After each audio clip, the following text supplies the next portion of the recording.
আজ অষ্টমবারের মতো পাত্রপক্ষ অরিনকে রিজেক্ট করে গেল। চলে যাওয়ার সময় পাত্রের মা মলিন মুখ করে বললেন, আমরা খুব শীঘ্রই জানাবো। অরিন জানে এই শীঘ্রই সময়টা আর কখনোই আসবে না।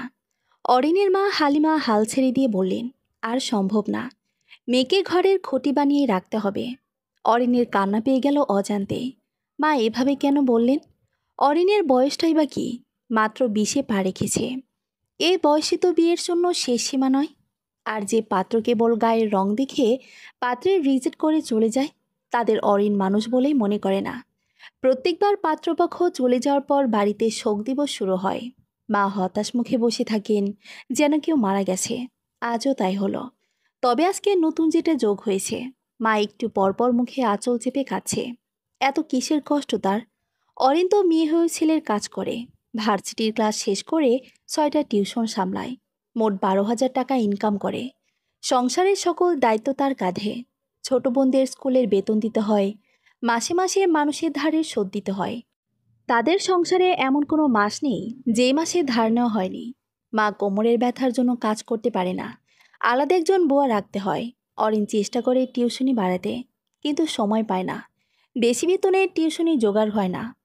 তাদের মতো অজপাড়া গায়ে এর চেয়ে বেশি বেতনের টিউশনি পাবার স্বপ্ন দেখা পাপ। আগে অরিনদের অবস্থা এত খারাপ ছিল না।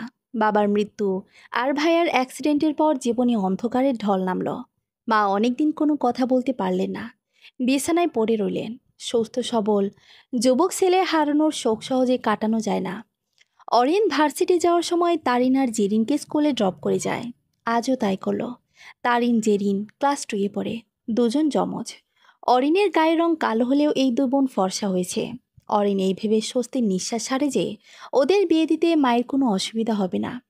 স্কুলের গলি পার হওয়ার সময় চায়ের দোকান থেকে হাসাদ ভাই ডাকলেন, এই যে অরিন, শুনে যাও।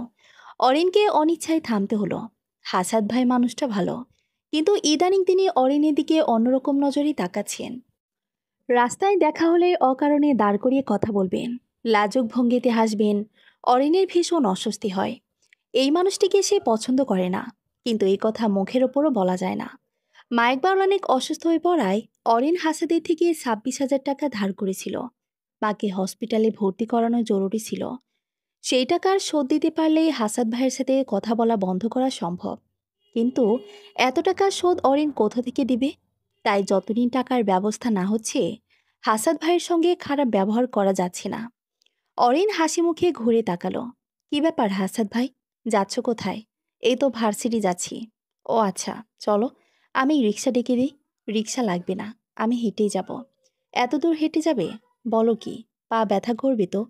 প্রতিদিন হেঁটেই যাই, আমার অভ্যেস আছে, তাই সমস্যা হবে না। হাসাদ গম্ভীর মুখে কিছু একটা চিন্তা করে বলল, আমি ভাবছি খুব শীঘ্রই একটা বাইক কিনব। এরপর তোমাকে আর কষ্ট করতে হবে না, রোজ বাইকে করে ভার্সিটি যেতে পারবে। অরিনের গা জ্বলে উঠল, কিন্তু সে শুধুই হাসল, কোনো জবাব দিতে পারল না। দারিদ্রতা মানুষকে মাঝে মাঝে বোবা বানিয়ে দেয়। ক্যান্টিনে বসে শুকনো রুটি চিনি দিয়ে খাচ্ছিল অরিন। দূর থেকে সেই দৃশ্য দেখে এলমের এত মায়া হলো। দুটো ফ্রাইড রাইস অর্ডার দিয়ে সে অরিনের সাথে বসলো। অরিনের হাত থেকে খাবার কেড়ে নিয়ে নিজে খেতে লাগলো। দেখি তো কি এনেছিস? অরিন আড়ষ্ট কণ্ঠে বলল, তেমন স্পেশাল কিছু না, রুটি আর চিনি। সকালে মা অসুস্থ ছিল, তাই রান্না করতে পারেনি। রাতের বেঁচে যাওয়া রুটি নিয়ে আসতে হয়েছে। খুব মজা। ইলমি খুব স্বাচ্ছন্দ্যে খাচ্ছে। অরিনের মন ক্রমশ খারাপ হতে লাগলো। চূড়ান্ত মন খারাপ হলো যখন দেখলো ইলমি তার জন্য ফ্রাইড রাইস অর্ডার করেছে। অরিন সাথে সাথে বলল, আমার খিদে নেই, একটা থাপ্পড় দিব? তোকে ছাড়া একা একা কিছু খেয়েছি কখনো? অরিনের কেঁদে ফেলতে মন চাইল। সবসময় ইলমি কেন তার জন্য করবে? সে তো ইলমির জন্য আজ পর্যন্ত কিছুই করতেই পারেনি। নিজের বাড়িতে নিয়ে ইলমিকে ভালো মন্দ কিছু খাওয়াতে পারেনি। প্রথম যেদিন ইলমি তাদের বাড়িতে গেল, মেনুতে তখন ছিল কেবল ডাল আর শুটকি ভর্তা। ইলমি ঝাল খেতে পারে না। আবার এত বড় ঘরের মেহমানকে শুধু ডাল ভাত দেওয়া যায় না।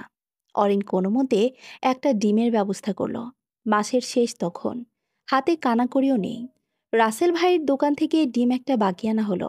সেই ডিম ইলমে খাওয়ার সময় অসহায় চোখে তাকিয়েছিল তারিন আর জেরিন।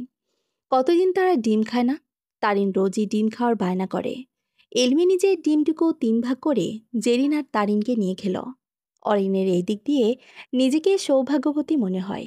ইলমির মতো বন্ধু পাওয়া ভাগ্যের ব্যাপার। ইলহান আবার মনে করার চেষ্টা করল, মেয়েটার গায়ের রং কালো ছিল, কিন্তু শাড়ির রং ছিল সাদা, ধবধবে সাদা। চোখ দুটি উজ্জ্বল, ঝকঝকে আর গভীর। চেহারায় আত্মবিশ্বাসের ভাব প্রবল। এত রূপসী একটি মেয়ে, অথচ ইলহান তার নামটাই মনে করতে পারছে না। উফ!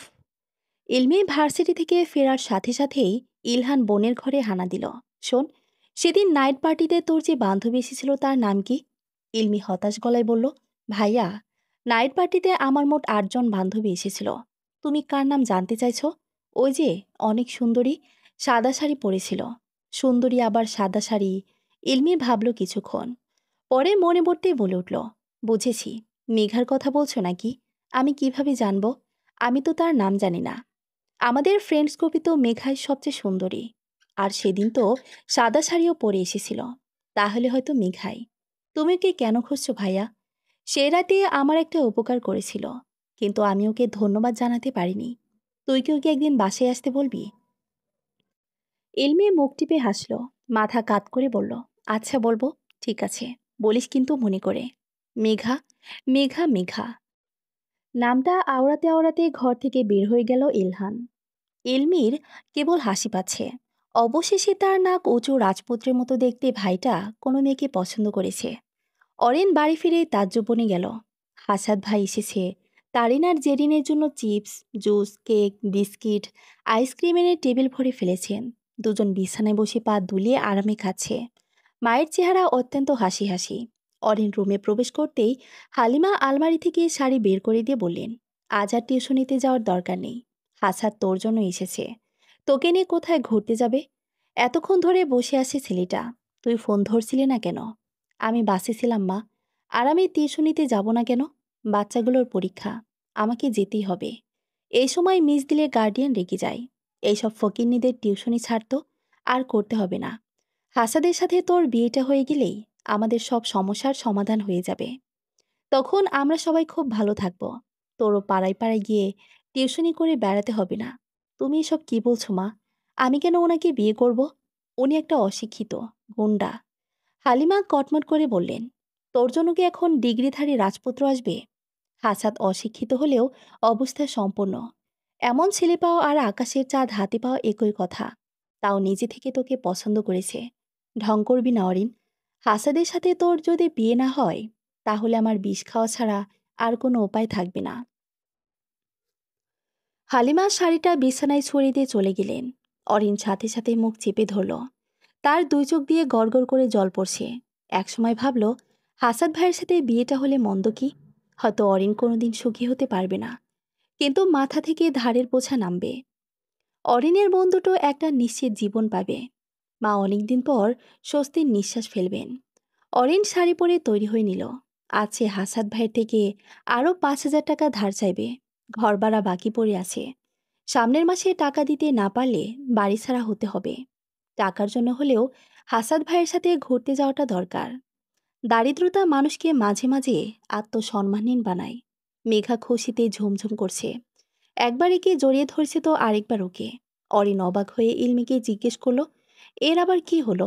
ইলমি হাসতে হাসতে বলল, আমার বড় ভাই মেঘাকে বাড়ি নিয়ে যেতে বলেছে। এটা শুনিয়ে তো খুশি হওয়ার কি আছে? আমিও তো বুঝতে পারছি না। ওকেই জিজ্ঞেস কর। অরিন আর জিজ্ঞেস করতে গেল না। মেঘাকে তার প্রচণ্ড অহংকারী মনে হয়। ক্লাসে কখনো অরিনের পাশে মেঘা বসেনি।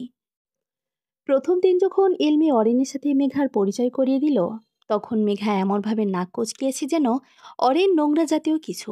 অরিন অবশ্য মন খারাপ করেনি। এই ধরনের ব্যবহারে সে অভ্যস্ত। কিন্তু মেঘার সাথে অরিন কখনো নিজে থেকে কথা বলে না। ইলমির ভাইয়ের কথা বেশ ভালো মনে করে মনে আছে অরিনের। ২ মাস আগে অস্ট্রেলিয়া থেকে ফিরেছে। দেখতে অস্ট্রেলিয়ান হিরোর মতো। গায়ের রং এত ফর্সা যে শ্বেতরোগী বলে ভ্রম হয়। অরিন এত ফর্সা ছেলে মানুষ আগে কখনোই দেখেনি। তবে মানুষটা একটু পাগলাটে ধরনের। সেদিন রাতে অরিন না ধরলে তো ৭ তলার ছাদ থেকে ঝাঁপ দিয়ে দিচ্ছিল। নাইট পার্টি হচ্ছিল ইলমিদের ছাদে। বিশাল বড় বাউন্ডারি দেওয়া ছাদের একপাশে সুইমিং পুল আর অন্য পাশে দোলনা। যেই পাশে সুইমিং পুল ছিল সেখানে ইলমিরা হইচই করছিল। ঠিক তার বিপরীত পাশে দোলনায় নিঃসঙ্গের মতো বসে হয়েছিল ইলহান। অরিনদের বাড়ি থেকে মা ফোন করে জানালো ঘরে রান্না করার মতো কিছুই নেই। অরিন যাতে বাজার নিয়ে ফিরে। সাউন্ড বক্সে তখন গান চলছিল তীক্ষ্ণ শব্দে। অরিন এত শব্দের মাঝে মায়ের একটা কথাও বুঝতে পারছিল না। সে ছাদের অন্য পাশে চলে গেল। তখন অরিন জানতো না যে ছাদের ওই পাশে একটা ছেলে বসে আছে। হঠাৎ 6 ফুট সাইজের বিশাল দীর্ঘদেহী মানুষটিকে ছাদের কার্নিশে দাঁড়ানো দেখে ভয়ে আত্মা কেঁপে উঠল অরিনের। মুখ দিয়ে ছিটকে বেরিয়ে এলো চিৎকার। ওই পাশে এত হইচইয়ের মাঝে অরিনের চিৎকার কেউ শুনল না। এমনকি যে মানুষটিকে দেখে অরিন চিৎকার দিয়েছে সেও কোনো হেলদোল দেখালো না। দেয়ালের উপর দাঁড়িয়ে কেমন নেশাগ্রস্তের মতো টলতে লাগলো। যে কোনো সময় পড়ে যেতে পারে। বিপদের আশঙ্কা দেখে অরিন প্রায় ছুটে গেল। ছেলেটির ধবধবে সাদা হাতটা ঝাপটে ধরল। চোখ পিটপিট করে ছেলেটা অরিনকে একবার দেখার চেষ্টা করল। তার আগেই অরিন শরীরের সর্বশক্তি দিয়ে তাকে নিজের দিকে টেনে আনল। ইলহানের নিয়ন্ত্রণহীন বিশাল দেহটা তুমুল বেগে এসে অরিনের ছোট্ট শরীরের উপর পড়ে গেল। একটা গাঢ় শব্দ হলো। অরিন কয়েক মুহূর্ত চোখে মুখে অন্ধকার দেখতে পেল। 2 পায়ে তীক্ষ্ণ ব্যথা অনুভব করল। নিঃশ্বাস বন্ধ হয়ে আসতে চাইছিল। ছেলেটি অরিনের গা থেকে উঠে বসতেই অরিন নিঃশ্বাস নিতে পারল। আপনি কি সুসাইড করতে যাচ্ছিলেন? বিচলিত ভঙ্গিতে প্রশ্নটা ছুড়ে দিয়েই অরিন হাঁপাতে লাগলো। অনেক কষ্টে উঠে বসতে পেরেছে সে, কিন্তু দাঁড়াতে পারবে নাকি এই ব্যাপারে নিশ্চিত হতে পারল না। পায়ে প্রচণ্ড ব্যথা করছে। ছেলেটার ওজন মারাত্মক। ইলহান মাথা নিচু করে চুপচাপ বসে আছে। অরিন আবার বলল, দেয়ালের উপর উঠে দাঁড়িয়েছিলেন কেন? যদি পড়ে যেতেন? পড়ে যাওয়ার জন্যই তো উঠে দাঁড়িয়েছিলাম। মাঝখান থেকে আপনি চলে এলেন। কেন এলেন? মানুষটার কণ্ঠস্বর কেমন জড়ানো। চোখ ভালো মতো মেলতে পারছে না। আধবোঝা হয়ে আছে। অরিনের বুঝতে বাকি নেই যে মানুষটা এখন নেশাগ্রস্ত। আপনি কি অ্যালকোহলিক? কিছুটা। সুসাইড করার জন্য কি নেশা করেছেন? ঠিক ধরেছেন। কিন্তু কেন? আপনি সুসাইড কেন করতে চান? আপনার জীবনটা তো অনেক সুন্দর। এত সুন্দর জীবন রেখে কোন পাগলে মরতে চাই বলুন তো? ইলহান হাসল। তাচ্ছিল্যপূর্ণ হাসি। কে বলেছে আমার জীবন সুন্দর? কেউ বলেনি। কিন্তু আমার মনে হয় আপনি পৃথিবীর সুখী মানুষদের মধ্যে একজন। যার এত বড় বাড়ি আছে, এত সুন্দর বাড়ির ছাদ আছে, যে ইচ্ছে করলেই মাথা উঁচু করে আকাশ দেখতে পারে, ঠান্ডা রুমে ঘুমাতে পারে, মা বাবা বোনদের নিয়ে দেশ বিদেশে ঘুরতে যেতে পারে। তার আবার কষ্ট কিসের? ইলহান শব্দ করে হেসে ফেলল। ভরাট কণ্ঠের হাসির ছন্দটা বাজতে লাগলো দেয়ালে দেয়ালে। অরিন অবাক হয়ে তাকালো। হাসছেন কেন? আমি কি কিছু ভুল বলেছি? আপনার কি ধারণা কেবল টাকা পয়সা, দেশ বিদেশে ঘুরে বেড়ানো, আকাশ দেখা, পরিবার, এসবের মাঝে সুখ নিহিত? সুখ আসলে কিসের মাঝে নিহিত তা আমরা কেউ জানি না। তবে যখন আমরা সুখে থাকি তখন সেই সুখের মর্ম বুঝি না। সুখ নির্ভর করে আমাদের সন্তুষ্টির ওপর। কিন্তু সমস্যা হলো আমরা কখনো সন্তুষ্টই হই না। তাই সুখ আমাদের কাছে ধরাও দেয় না। ভালোই বলেছেন। কিন্তু আমার জীবনে সন্তুষ্ট হওয়ার মতো কোনো ঘটনা আজ পর্যন্ত ঘটেনি। ইলহানের কণ্ঠস্বর বেশ তীক্ষ্ণ। অরেন সহাস্যে বলল, এ কথা আপনি কিভাবে বললেন? সবার জীবনেই দুঃখের পাশাপাশি খুশির ব্যাপারও ঘটে। আপনার জীবনে কি কখনো খুশির ব্যাপার ঘটেনি? হুম। হঠাৎ করে দমকা বাতাসে অরিনের শাড়ির আঁচল উঠতে লাগলো। ইলহানের লাজ্জে চুলগুলো কপাল ছেড়ে বাতাসের সাথে খেলতে লাগলো। প্রশান্তের একটা স্পর্শ এসে শরীর ছুঁয়ে যেতে লাগলো। অরিন মসলিন হেসে বলল, দেখলেন তো, আপনি যে মিথ্যে বলছেন তা এইমাত্র প্রমাণ হয়ে গেল। ইলহান ভ্রু কোঁচকাল। কিভাবে? এই তো, এইমাত্র আপনার জীবনে খুশির ব্যাপার ঘটল। কত সুন্দর একটা বাতাস এসে মনটা ভালো করে দিলে দেখলেন। আরও খুশির ব্যাপার ঘটবে যদি আজ বৃষ্টি হয়। বৃষ্টি বাতাসের সাথে খুশির কি সম্পর্ক? সম্পর্ক আছে। যখন বৃষ্টি হয় প্রকৃতিতে একটা উৎসবের আমেজ তৈরি হয়। খিলখিল করে হাসতে থাকে আকাশ আর মাটি। তাদের হাসিতে ঝনঝন শব্দ তৈরি হয়। পরিবেশ শীতল হয়ে ওঠে। স্নিগ্ধ একটা আভা ছড়িয়ে পড়ে। কখনো বৃষ্টির সময় জানালা আটকাতে গিয়ে বাইরে হাত বাড়িয়ে বৃষ্টির ফোঁটা স্পর্শ করার চেষ্টা করেছেন? অথবা জানালায় মুখ বাড়িয়ে বৃষ্টি পান করেছেন? বৃষ্টি পান করার জিনিস নয়, পলিউশন থাকতে পারে। আপনি যেটা পান করেছেন সেটা থেকে বৃষ্টির পলিউশন হাজার গুণে ভালো। এখন শুনুন আমার কথা। মানুষের বড় বড় সুখগুলো ছোট ছোট জিনিসে লুকানো থাকে। আমরা সেটা বুঝতে পারি না বলে সুখ আমাদের কাছে ধরা দেয় না। আপনি বলেছেন আপনার জীবনে নাকি কখনো খুশির ব্যাপারই ঘটেনি, সবসময় দুঃখের ব্যাপার ঘটেছে। আচ্ছা, সত্যি কথা বলুন তো, আপনি কি কখনো প্রিয়জনের মৃতদেহ কাছ থেকে দেখেছেন? ইলহান অদ্ভুতভাবে মাথা ঝাঁকালো। সে দেখেনি। অরিন হেসে বলল, একটা সুন্দর ভরা সংসারে হঠাৎ করে হাহাকার বয়ে যেতে দেখেছেন? মা অসুস্থ, চিকিৎসার জন্য অনেক টাকার দরকার, কিন্তু টাকা নেই। সেই টাকার জন্য আত্মসম্মান বিসর্জন দিয়ে নিজের জীবনে দেখা সবচেয়ে নিকৃষ্ট মানুষের কাছে হাত পেতেছেন। ইলহান এই পর্যায়ে জবাব দিল না। অরিন নিজেই বলে যেতে লাগলো, ছোট বোন বায়না করলো খাবারের জন্য, কিন্তু ঘরে কোনো খাবার নেই। প্রচণ্ড খিদে পেটে নিয়ে সে ঘুমিয়ে পড়ল। তখন তার ঘুমন্ত মুখের দিকে চেয়ে থেকে বুকে মোচড় দিয়েছে। ডুকরে কেঁদে উঠেছেন। যখন কাউকে বিশ্বাস করা যায় না, জীবনটাকে তখন নিশ্চল হয়ে যেতে দেখেছেন। বিপদের সময় পরিচিত মানুষগুলোর রূপ বদলানোর মতো ভয়াবহতা অনুভব করেছেন। তখন বিশ্বাস ভেঙে যায়। ভাঙা বিশ্বাস কখনো জোড়া লাগে না।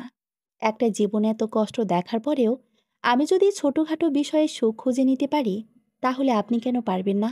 আপনি কি আমার চেয়েও দুঃখী মানুষ? ইলহান বিস্মিত স্বরে বলল, আপনার জীবনে এত ক্রাইসিস, এসব তো কিছুই না। আরও কত ভয়ঙ্কর ঘটনা আছে। শুনলে আপনার মন খারাপ হবে। তাই না শোনাই ভালো। কিন্তু বিশ্বাস করুন, আমার না কখনো মরে যেতে ইচ্ছে করেনি। সবসময় আমি বাঁচতে চেয়েছি। একটা সুন্দর জীবনের স্বপ্ন দেখেছি। এই নিষ্ঠুর দুনিয়ায় এত কষ্ট নিয়ে আমরা কেন বেঁচে থাকি? সুখের আশায়। সেই সুখ যখন সত্যি এসে ধরা দেয়, তখন যে দুঃখের স্মৃতিতে ডুবে থাকে, মুচড়ে পড়ে আর মরে যেতে চায়, সে তো মহাবোকা, বড় আহাম্মক। একটা কথা সবসময় মনে রাখবেন, মরে যাওয়া মানে হেরে যাওয়া। ভীতুরা মরতে চায়, আর সাহসীরা চায় বাঁচতে। ইলহান মাথা নিচু করে ভাবল, অরিনী থেকে তার জীবনের কষ্ট অনেক কম। বরং অরিনীর কষ্টের কাছে তার নিজের কষ্ট কোনো কষ্টই না। এভাবেই নেশার ঘরে মরে যাওয়ার সিদ্ধান্ত নেওয়া ভুল হয়েছে। অনেক বড় ভুল। ভাগ্যিস মেয়েটা এসেছিল, নয়তো ইলহান বুঝতো কি করে সে যে কত বড় ভুল করতে যাচ্ছিল। হঠাৎ ঝমঝমিয়ে বৃষ্টি নামল। বহুদিন পর বৃষ্টিতে গা ভেজালো ইলহান।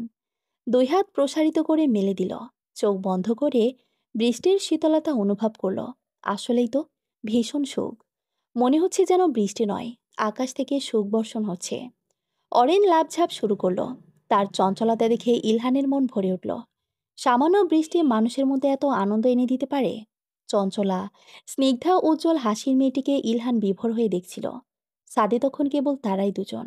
বাকিরা বৃষ্টি দেখে কবে নিচে নেমে গেছে। অরিনের কথা তাদের খেয়ালই নেই। অরিন মুখে লেপটে থাকা চুলগুলো দুই হাতে সরিয়ে দিচ্ছিল। চোখ বন্ধ করে বৃষ্টির ফোঁটায় চেহারা ভেজাচ্ছিল। প্রতিটা দৃশ্য ইলহানের হৃদয়কে খঞ্জরের মতো ধারালো আঘাতে ক্ষত বিক্ষত করে দিচ্ছিল। ইলহানের মনে হলো, এরকম ক্ষত বিক্ষত সে 1000 বছর ধরে হতে পারবে। আফসোস হলো ভীষণ। ইচ্ছে করলো হাত দিয়ে অরিনের গাল ছুঁয়ে দিতে। হঠাৎ বজ্রপাতের শব্দে ঘোর কাটল দুজনের। অরিন তাড়াহুড়ো করে বলল, আল্লাহ, আমাকে তো বাড়ি যেতে হবে। রাত 10টা বেজে গেছে। অনেক উপদেশ দিলাম, আপনি প্লিজ আর কখনো সুসাইড করতে যাবেন না। এটা খুব খারাপ জিনিস। মনে থাকবে? ইলহান মনে মনে বলল, সবসময় মনে থাকবে। অরিন ইলহানের উত্তরের অপেক্ষা না করেই ছাদ থেকে দৌড়ে বেরিয়ে গেল। কিন্তু ইলহান দাঁড়িয়ে রইল। অনেকক্ষণ ধরে বৃষ্টিতে ভিজল। তার সর্দি লেগে গেল। পরদিন সকালে জ্বর এসে টনসিল ফুলে গেল। মা কেঁদে কেটে ঘরে ডাক্তার ডেকে এনে একটা হুলস্থুল কাণ্ড বাঁধালেন। মেঘার ঠোঁট থেকে হাসি যেন নামছেই না। চোখ বড় করে মাথা দুলে দুলে খুব আগ্রহ নিয়ে সে বান্ধবীদের সাথে এলমিদের বাড়ির নাইট পার্টির গল্প করছে। তবে মেঘার গল্পের প্রধান হিরো যে ইলহান, সেটা তার মুখ দেখেই বোঝা যাচ্ছে। তার চেহারায় তুমুল একটা উল্লাসী ভাব ঝিকমিক করছে। চোখের দৃষ্টি চকচক করছে। জানিস, এলমির ভাই অস্ট্রেলিয়া থেকে হায়ার স্টাডিজ কমপ্লিট করে এসেছে। দেখতে রাজপুত্রের চেয়েও কম না। এলমি যতটা সুন্দর, 4 চেয়েও 10 গুণ বেশি সুন্দর তার ভাই। এত সুন্দর একটা মানুষ যে কিভাবে হয়! প্রথম দেখাতে আমি পুরো ফিদা হয়ে গেছি। আমার মনে হয় যে কোনো সাধারণ মেয়ে তাকে দেখা মাত্রই ফিদা হয়ে যাবে। উফ, আমার তো এখনো বুকের মধ্যে ধপধপ করছে। রুবি গালে হাত রেখে বলল, কিন্তু ইলহান ভাইয়া হঠাৎ তোকে কেন বাড়িতে ডাকলো? মেঘার চেহারায় লাজুক আভা প্রকাশ পেল। সেটা আমি কিভাবে বলবো? তবে সেদিন না, উনি আমার দিকে বারবার লক্ষ্য রাখছিলেন। আমি খেয়াল করেছি। পার্টিতে এত মেয়ে, উনি সবাইকে অ্যাভয়েড করে শুধু আমার দিকে কেন দেখবে বলতো? আবার শুধু আমার সাথেই কথা বলেছেন, অন্য কারোর সাথে বলেনি। এমন কেন করবে বল? আরও সেই মজার ছলে বলে উঠল, এবার তোকে ডেকেছে কি জন্য? প্রপোজ টপোজ করবে নাকি? দেখিস আবার। মেঘা মুখে 2 হাত চেপে বলল, তাহলে আমি সাথে সাথে হার্ট অ্যাটাক করব। এমন কথা তোরা বলিস না প্লিজ। আমার হার্টবিট স্টপ হয়ে যাচ্ছে। হো হো করে হেসে উঠল সবাই। মেঘা অসহায় মুখে বলল, ধ্যাত, হাসছিস কেন তোরা? অরিন দীর্ঘশ্বাস ছাড়ল। মেঘা এখানে বসে একদমই অনেকগুলো মিথ্যে কথা বলে ফেলেছে। মানুষ এত মিথ্যে বলে কি মজা পায়? ইলহান ভাই মেঘার দিকে একবারও তাকাননি। তিনি তো মেয়েদের সাইডেও আসেনি। পার্টি হয়েছিল ইলমিদের বাড়ির ছাদে। ইলহান যেখানে বসেছিল সেটা একদম ছাদের বিপরীত পাশ। তিনি সারাক্ষণ একা একাই ছিলেন। একবারের জন্য মেয়েদের মাঝে আসেনি। শুধু ইলমি যখন সবাইকে পরিচয় করাতে নিয়ে গেল, তখন তিনি একবার মেঘার দিকে তাকিয়ে বলেছিলেন, হ্যালো। এটুকু ব্যাপারটাকেই মেঘা ঘুরিয়ে ফিরিয়ে এমনভাবে বলছে কেন? এতে কি মজা পাচ্ছে সে? অদ্ভুত মেয়ে মানুষ। বাড়ি ফিরেই অরিনের মন খারাপ হয়ে গেল। মা আবার হাসাদ ভাইয়ের সাথে বিয়ের বিষয়টা নিয়ে কথা বলতে লেগেছেন। অথচ অরিন কাল রাতে বলেছিল মরে গেলেও হাসাদ ভাইকে বিয়ে করবে না। গতকাল লোকটির সাথে ঘুরতে গিয়ে একটা জঘন্য ঘটনা ঘটেছে। রিকশায় ওঠার পর বারবার কাঁধে আর কোমরে হাত দিচ্ছিল হাসাদ ভাই। রিকশাওয়ালাকে বলল হুড তুলে দিতে। অরিন ইতস্ত করে বলল, হুড তুলতে হবে না। কেন তুলতে হবে না? বাইরে কত রোদ, তোমার কষ্ট হবে। বারণ করা সত্ত্বেও তিনি হুড উঠালেন। অরিনের প্রায় দম আটকে আসছিল। সে দুইবার বলল, হাত ছড়ান প্লিজ। হাসাদ ভাই কোনো জবাব দিল না। অরিনের চিৎকার করে কাঁদতে মন চাইল। রিকশা থামল একটি আবাসিক হোটেলের সামনে। অরিনের চেহারা প্রায় রক্তশূন্য হয়ে গেল। কাপা কাপা গলায় প্রশ্ন করল, আমরা এখানে কেন এসেছি? হাসাদ অরিনের কাঁধে হাত জড়িয়ে বলল, ভেতরে চলো, তোমার সাথে কথা আছে। অরিন সাথে সাথে হাত ছড়িয়ে দিল। কঠিন গলায় বলল, আমি আপনার সাথে ভেতরে যাব না। হাসাদের চেহারায় বিরক্তি, তবুও নরম হেসে বলল, কেন? আহা, চলো না। তুমি না 5,000 টাকার কথা বলছিলে, দেখি ব্যবস্থা করতে পারি কিনা। আসো। অরিনের কান্না পাচ্ছে। মানুষটিকে আলাদা ভেবেছিল সে, কিন্তু এখন মনে হচ্ছে উনি সাইফুল আঙ্কেলের চেয়েও বাজে। অরিনের ইচ্ছে করলো চিৎকার করে বলতে, আমি কোনো বেশ্যা না যে টাকার লোভ দেখিয়ে আমাকে রুমে নিয়ে দরজা দিতে পারবেন। কিন্তু অরিন কিছু বলতে পারল না। তার ডাগর চোখ দুটি ভিজে আসছিল, কণ্ঠ কেঁপে আসছিল। চারপাশে ঝাপসা দেখতে শুরু করলো। হাসাদ বলল, কি হয়েছে অরিন? দেখো, প্রয়োজন আমাদের সবারই আছে। এত ন্যায় অন্যায় ভাবলে চলে না। আমি তোমার ভালোর জন্যই বলছি। তোমার হাতে এখন দুটো অপশন। বাড়ি ফিরে গেলে তুমি 5,000 টাকা পাবে না, বরং আরও 26,000 মিলিয়ে মোট 31,000 টাকা জোগাড় করতে হবে। আর যদি আমার সাথে ভেতরে যেতে পারো, তাহলে তোমাকে আর পেছনে ফিরে তাকাতে হবে না। তোমার পুরো জীবন আমি গুছিয়ে দেব। তোমাকে আমি বুদ্ধিমতী মনে করি। আশা করছি তুমি নিজের ভালো বুঝবে। অরিন মনে মনে বলল, আপনি একটা জঘন্য, পচা গন্ধযুক্ত নর্দমার কীট। অরিনকে চলে যেতে দেখে বিস্মিত হলো হাসাদ। সে ভাবিনি যে অরিন তার প্রস্তাব এভাবে প্রত্যাখ্যান করবে। ভীষণ বিরক্ত লাগলো।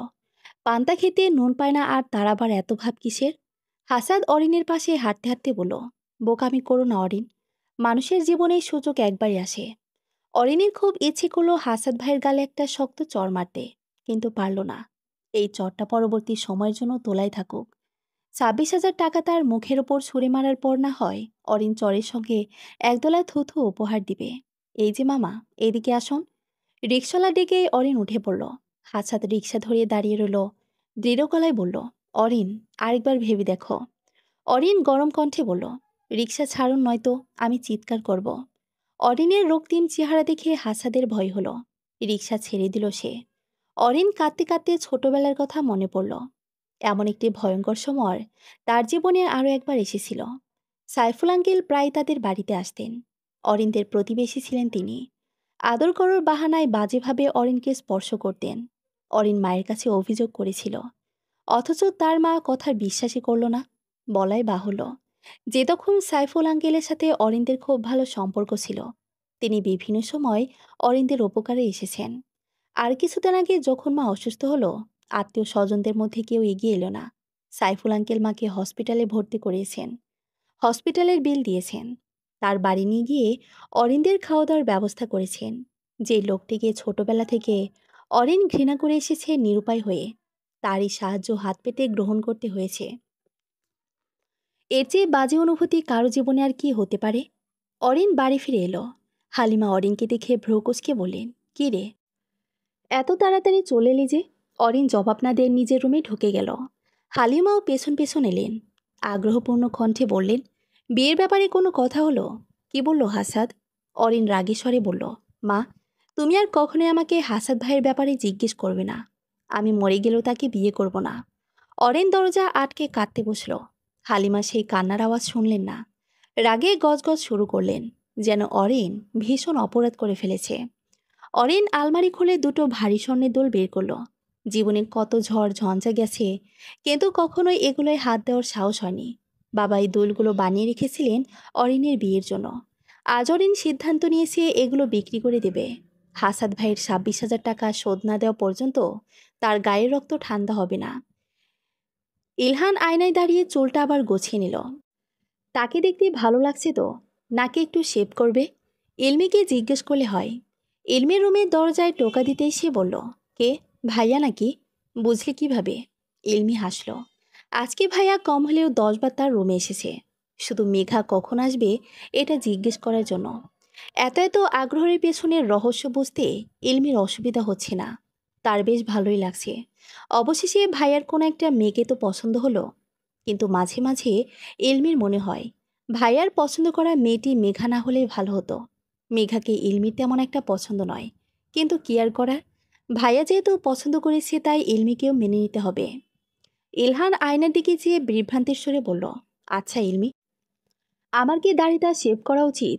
হঠাৎ দাড়ি শেভ করবে কেন? ইলহান লাজুক মুখে বলল, না, এমনি বলছিলাম, তোমাকে দাড়িতে বেশি সুন্দর লাগে ভাইয়া। ও আচ্ছা। যদিও ইলহান জিজ্ঞেস করেনি, তবুও ইলমি বলল, মেঘারা ঠিক বিকাল 5টায় আসবে। 5টা বাজতে আর মাত্র 33 মিনিট বাকি। ইলহানের সাদা চেহারায় গোলাপি আভা জমে উঠল। বিব্রত কণ্ঠে বলল, আমি কি তোকে জিজ্ঞেস করেছি? ইলমি মুখ টিপে হেসে ফেলল, বলল, জিজ্ঞেস না করলেও আমি জানি তোমার মন আঁকুপাকু করছে। তুমি বরং একটা কাজ করো, ঘরে গিয়ে ঘড়ি ধরে বসে থাকো। আর মাত্র 32 মিনিট, 1 মিনিট অলরেডি চলে গেছে। ইলহানের খুব অস্বস্তি লাগছে, তবুও বলল, তুই কয়জনকে আসতে বলেছিস? 5 জন। এতজনকে বলার কি দরকার ছিল? শুধু মেঘাকে পড়লেই হতো। তোমার চিন্তা শক্তি কি ভোতা হয়ে গেছে ভাইয়া? মেঘা আমার ক্লাসমেট, ওর সাথে আমার খুব ভালো সম্পর্ক নেই। এখন যদি হঠাৎ ওকে আমি বাসায় ইনভাইট করি, তাহলে অন্যরা সন্দেহ করবে না? ও আচ্ছা, ঠিক।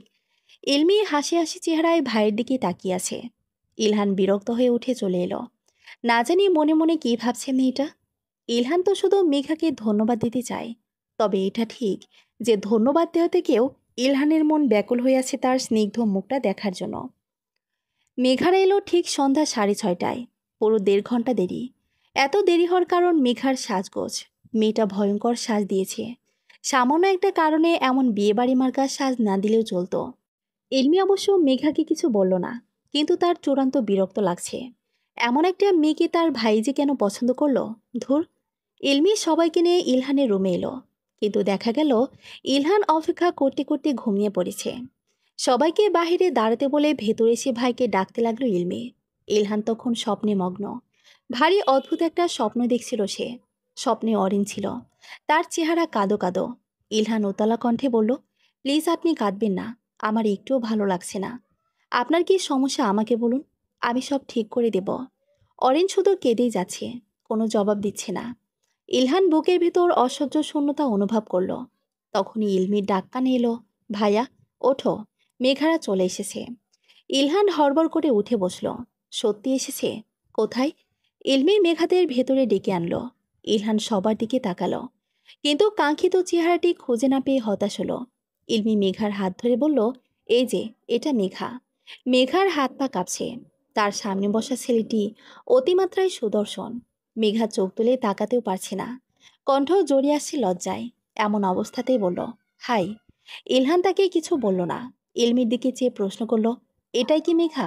হ্যাঁ, মেঘাই তো, ওকেই তুমি আসতে বলেছিলে। ইলহান খুব বিরক্ত বোধ করছে। সবাইকে ঘর থেকে বের করে দিতে মন চাইছে, কিন্তু ভদ্রতার খাতিরে চুপ রইল। এর মধ্যে ইলমি বলল, তুই নাকি নাইট পার্টি দিনে ভাইয়ার কি একটা উপকার করেছিলি, সেই জন্য ভাইয়া তোকে থ্যাঙ্কস জানাতে চায়। মেঘার মনে পড়ছে না সে কি উপকার করেছিল। ইলহান গম্ভীর মুখে বলল, হ্যাঁ, আপনাকে ধন্যবাদ, কিন্তু আপনি আমাকে ধন্যবাদ কেন দিচ্ছেন? আমি না কিছু বুঝতে পারছি না। মেঘার কণ্ঠে বিভ্রান্তি। ইলহান বলল, আমিও কিছু বুঝতে পারছি না। অরিনের বিয়ের ব্যবস্থা খুব দ্রুত করা হলো। হাসাদ ভাই হঠাৎ বাড়ি এসে বললেন তিনি অরিনকে বিয়ে করবেন, কাজে প্রস্তুত। ঘরোয়াভাবে যত দ্রুত সম্ভব বিয়ের আয়োজন শুরু হয়ে গেল। সবচেয়ে উৎসাহিত ছিলেন হালিমা। পাশের বাড়ির নাজমা ভাবি এসে হালিমার সাথে রান্নাবান্নায় হাত লাগালেন। আজকের মধ্যেই কাবিন হয়ে যাবে। নাজমার মেয়ে শিউলি এসেছে অরিনকে বউ সাজাতে। হাসাদ ভাই অনেক টাকার জিনিস কিনে এনেছেন। অরিন মূর্তির মতো চুপচাপ বসে আছে, চোখের পলকটাও ফেলছে না। সে আজ অনুভূতি শূন্য। হাসাদ ভাই যখন বাড়িতে এলেন, অরিন তার সাথে একটা কথাও বলল না, দরজা দিয়ে বসে রইল। কিন্তু মা খুব চেঁচামেচি করছিলেন। অরিন দরজা খুলতে বাধ্য হলো তখন। হাসাদ ভাই হুড়মুড় করে রুমে ঢুকে গেলেন। অরিনের পায়ে ধরে বললেন, মাফ করে দাও, আমি তোমাকে চিনতে ভুল করেছি অরিন। আর ভুল তো সব মানুষেরই হয়। আমি তো ফেরেশতা না। জানি তুমি আমার উপর অনেক রেগে আছো। তোমার রাগ ভাঙার জন্যই এত আয়োজন। আমি কিন্তু তোমার কাছে এখন কোনো অন্যায় আবদার করছি না। বিয়ে পবিত্র বন্ধন। আশা করি এতে তোমার কোনো আপত্তি থাকবে না। অরিন থমথমে মুখে বলল, আমি আপনাকে বিয়ে করব না হাসাদ ভাই। আপনি চলে যান। লজ্জা থাকলে আপনার এই কুকুরের মতো চেহারা নিয়ে আর কখনো আমার সামনে আসবেন না। কথাটি অরিন খুব উচ্চস্বরে বলেছিল। মা শুনতে পেলেন রান্নাঘর থেকে। সাথে সাথে তেড়ে এসে অরিনের গালে একটা কষিয়ে চড় মারলেন। অভদ্র মেয়ে, তোকে আমি এইভাবে মানুষকে অপমান করার শিক্ষা দিয়েছিলাম? হাসাদ বলল, থাক খালাম্মা, মাথা গরম করবেন না। অরিন না বুঝে বলেছে, আমি কিছু মনে করিনি। হালিমা নরম গলায় বললেন, আমার মেয়ে হয়ে আমি তোমার কাছে ক্ষমা চাইছি। অরিন বাথরুমে চলে গেল। কল ছেড়ে কাঁদতে বসল। একটু পরে হালিমা এসে আদেশ করলেন, দরজা খোল অরিন, শিউলি তোকে সাজাতে এসেছে। যদি তুই এই বিয়ে না করিস, তাহলে তারিনার জেরিনকে নিয়ে আমি বিষ খেয়ে মরব। আর কত জ্বালাবি আমাদের? তোর এই বিয়েটা যে কত জরুরি সেটা কি বুঝতে পারছিস না? নাকি আমাদের ভালোটাই তুই সহ্য করতে পারছিস না? অরিন দরজা খুলে কাঁদতে কাঁদতে বলল, তুমি জানো কেন আমি হাসাদ ভাইকে বিয়ে করতে চাই না? তিনি সেদিন আমাকে ঘুরতে যাওয়ার নাম করে আবাসিক হোটেলে নিয়ে গিয়েছিলেন। আমাকে জঘন্য প্রস্তাব দিয়েছেন। এরকম একটা অমানুষকে আমি বিয়ে করব? তুমি যদি বলো এত কিছুর পরেও বিয়ে করতে হবে, তাহলে আমি তাই করব। হালিমা অবাক হয়ে চেয়ে রইলেন। একটু পর বললেন, তার উদ্দেশ্য খারাপ হলে সে নিশ্চয় তোকে বিয়ে করতে আসতো না। ভুল মানুষেরই হতেই পারে। কেউ নিজের ভুল বুঝতে পেরে ক্ষমা চাইলে তাকে ক্ষমা করা উচিত। মায়ের উত্তর অরিনকে স্তম্ভীভূত করে দিল। আর তর্কে জড়ানোর আগ্রহ পেল না সে। মোমের পুতুলের মতো দুর্ভাগ্যকে মেনে নিল। হঠাৎ করে পুরো জগৎটাকে খুব নিষ্ঠুর মনে হচ্ছিল তার। যেখানে নিজের মায়ে মেয়ের দুঃখ বুঝল না, সেখানে অন্য কাউকে এ দুঃখের কথা বোঝানো নিতান্তই হাস্যকর। বুকে পাথর চাপা দিয়ে অরিন বিয়ের জন্য তৈরি হচ্ছিল। শিউরি কাজল পরানোর সময় বলল, চোখের পানিটা মুছে না অরিন আপু, কাজল চোখে লাগছে না। অরিন আঙ্গুলের ডগা দিয়ে চোখের জল মুছল। এমন সময় ইলমির ফোন এলো। অরিনের ইচ্ছে করছে না কারো সাথে কথা বলতে। বারবার ফোন কেটে দিতে লাগলো সে। কিন্তু ইলমিও নাছোড়বান্দা, অনবরত ফোন করেই যাচ্ছে। অরিনের একবার মনে হলো ফোনটা বন্ধ করে রাখে, কিন্তু করতে পারল না। ইলমির কল রিসিভ করলো। হ্যালো অরিন, কোথায় তুই? আমি তোর বাড়ির সামনে দাঁড়িয়ে আছি। অরিনের বুক ধক করে উঠল। এই রাতের বেলা ইলমি তার বাড়িতে কেন এলো? কি হয়েছে? তুই হঠাৎ ওখানে কেন এলি? কেন, আমি কি আসতে পারি না? অবশ্যই পারিস, কিন্তু এমন না বলে কয়ে তুই কখনো আসিস না। ভাগ্যিস না বলে এসেছিলাম, না হলে তো জানতেই পারতাম না যে তোর বিয়ে হয়ে যাচ্ছে। স্বার্থপর, আমাকে জানালি না কেন? সব কথা জানাতে ইচ্ছে করে না। অরিনের কণ্ঠে তীব্র হাহাকার। এলমি কিছুক্ষণ চুপ করে থেকে বলল, আমার সাথে ভাইয়াও এসেছে। তুই একবার বাড়ির বাইরে পেছনে রাস্তাটায় আসতে পারবি? কি হয়েছে বলতো? আগে তুই আয়, তারপর বলবো। এখন মা আমাকে বাসা থেকে বের হতে দিবে না। বিয়েটা মিটে যাক, তারপর আস্তে ধীরে কথা হবে। তোরা ভেতরে এসে বস। এলমি তুমুল কণ্ঠে বলল, না, এক্ষুনি আসতে হবে। আন্টি বের হতে না দিলে আমি রাজি করাবো। এলমি এ বলে ফোন রেখে দিল। অরিন দীর্ঘশ্বাস ছাড়ল। মেয়েটা কি করতে চাইছে? একটু পর হালিমা এসে বললেন, অরিন, কেউ যাতে না দেখে এমনভাবে মাথায় বড় ঘোমটা দিয়ে বাইরে যা। 2 মিনিটের মধ্যেই চলে আসবি। এলমি এসেছে তোকে নিতে। হালিমা যখন এই কথা বলছেন, এলমি তখন পেছনে দাঁড়িয়ে হাসল। অরিন জানতো এলমি মাকে রাজি করিয়ে ছাড়বে। মা এলমিকে খুব পছন্দ করেন। অবশ্য যাদের টাকা পয়সা আছে তাদের সবাইকে মা পছন্দ করেন। আগে তিনি এমন ছিলেন না। ইদানিং অভাবে মায়ের স্বভাব নষ্ট হয়েছে। ন্যায় অন্যায়ের পার্থক্য তিনি বোঝেন না, শুধু বোঝেন টাকার হিসাব। কি আশ্চর্য! অরিন ইলমির সাথে বাহিরে এলো। বড় গাড়ির ভেতরে বসেছিল ইলহান। ইলমি বলল, ভাইয়া তোর সাথে একটু কথা বলতে চাই। অরিন রেগে বলল, এই জন্য আমাকে বাড়ি থেকে বের করে এনেছিস? কথাটা কি পরে বললে হচ্ছিল না? পরে বললে খুব দেরি হয়ে যেত।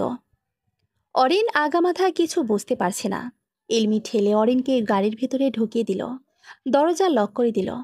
অস্বস্তিতে গাঢ় হয়ে বসে রইল অরিন। পাশে ইলহান মাথা নিচু করে আছে। নিস্তব্ধতায় ভেঙে হঠাৎ বলল, কেমন আছেন? ভালো আছি। আপনি? এই তো ভালো।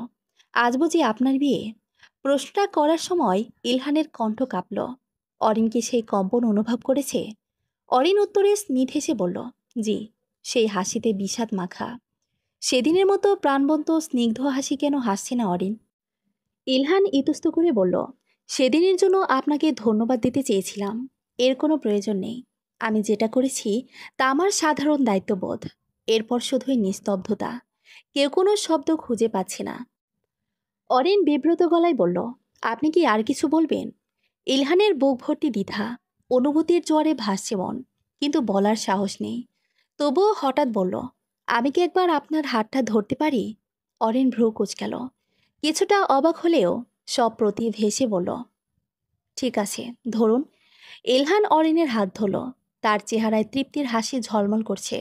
ঘোরমাখা গলায় বলল, আপনি জিজ্ঞেস করেছিলেন আমার জীবনে খুশি হওয়ার মতো কোনো ব্যাপার কখনো ঘটেছে কিনা। তখন আমি জবাব দিতে পারিনি, কারণ মনে রাখার মতো কিছু খুঁজেই পাইনি। কিন্তু আজ মনে হচ্ছে পেয়েছি। কি পেয়েছেন? এমন সময় ফোন বেজে উঠল। মায়ের নাম্বার। অরিন বিচলিত কণ্ঠে বলল, এই তো, মা ফোন করছেন। আমাকে যেতে হবে। অরিন গাড়ি থেকে নামতে নিলেই ইলহান তার হাতটা আরও শক্ত করে চেপে ধরল। অরিন বিস্মিত গলায় বলল, কি ব্যাপার? ইলহান আকুল কণ্ঠে অনুরোধ করল, আমার হাতটা আর কিছুক্ষণ ধরে থাকবেন প্লিজ। কতক্ষণ? বড় অধৈর্য কণ্ঠে জিজ্ঞেস করল অরিন। ইলহান বিড়বিড় করে বলল, জানি না, হয়তো সারা জীবন। বাইরে হঠাৎ বৃষ্টির তোলপাড় শুরু হলো। ঝমঝম শব্দ করে হাসছে আকাশ আর মাটি। পরিবেশে স্নিগ্ধতা ছড়িয়ে পড়ছে। অরিন ইলহানের হাতটা ধরে রেখে জানালা দিয়ে বাইরে তাকালো। মনে হলো বৃষ্টি নয়, আকাশ থেকে যেন শোক বর্ষণ হচ্ছে। সমাপ্ত।